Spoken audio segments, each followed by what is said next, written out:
Hello viewers, অনেক ভালো আছেন। আজকে ইতালিতে নামাজ শেষ করে আমরা মনে করেন যে একটা ছোট ভিডিও নিয়ে আসলাম। সেটা হলো যে বাংলাদেশে যারা আছেন তারা হয়তো ভাবেন যে প্রবাসীরা প্রবাসী থেকে যখন খুশি তখন সেটা করতে পারে, ঈদের দিন বা ছুটির দিন। আসলে এটা কখনো পসিবল না, এটা মিথ্যা একটা কথা।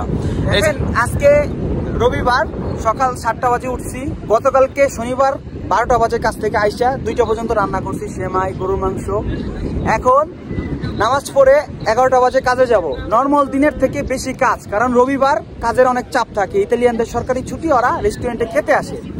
তো একটা পাঞ্জাবি পরে এই যে 4র্থ নাম্বার ঈদ পালন করতেছি। হয়তো লক্ষ লক্ষ টাকা ইনকাম করি, ফ্যামিলি সবার জন্য বাজেট থাকে, বন্ধু বান্ধব সবার জন্য বাজেট থাকে, আশেপাশে প্রতিবেশীদের জন্য সবার জন্য বাজেট থাকে, নিজের কোনো কিছু কেনার বাজেট থাকে না, কারণ ওই ইচ্ছাটা আর থাকে না। এমনি সাধারণ দিনের চেয়ে আজকে বেশি কাজ করব। রান্না করছি, সেটা খাওয়ারও সময় হবে না। রেস্টুরেন্টে গিয়ে কোনো রকম নুডলস রান্না করে আমরা দুপুরের খাবারটা চালাই নেব। এটা হচ্ছে বিদেশের বাস্তবতা। হয়তো পিছনের ব্যাকগ্রাউন্ড দেখে মনে হবে অনেক সুখী আমরা, কিন্তু প্রবাসীরা মানসিকভাবে কোনোদিনই সুখী হতে পারে না।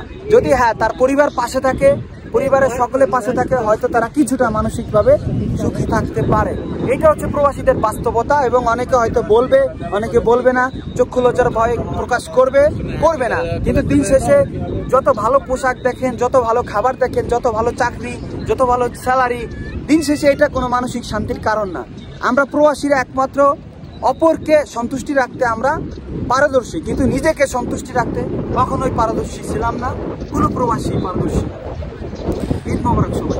ওকে, আরেকটা জিনিস হলো যে দেখেন, আমরা কিন্তু মনে করেন ইউরোপে যারা থাকি বা মিডল ইস্টে থাকি, তারা কিন্তু ভালো একটি ভিউ বা ভালো একটি পজিশনে যে ভিডিও করি যাতে মানুষের দেখতে পারে। তো আজকের ভিডিও এতটুকু, ধন্যবাদ, ভালো থাকবেন, আল্লাহ হাফেজ।